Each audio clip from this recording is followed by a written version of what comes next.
من احسن وبرده من اصعب التمارين للبودي ويت سكواتس هي البيستول سكواتس.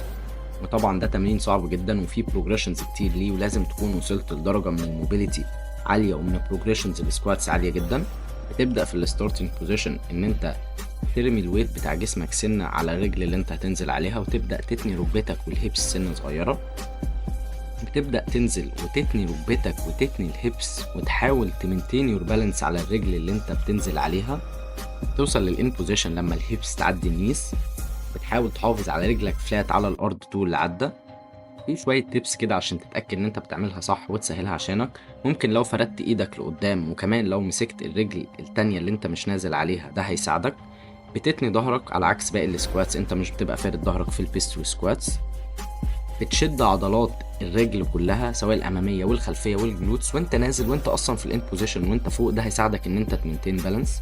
لازم تكون عديت بكل بروجريشنز السكواتس معانا في الاب، ولازم تكون اشتغلت على الموبيليتي بتاعه الاكيليس تندون وعلى الكالفز عامه وعلى الهامسترينجز كمان عشان تقدر تعمل بيستول سكواتس.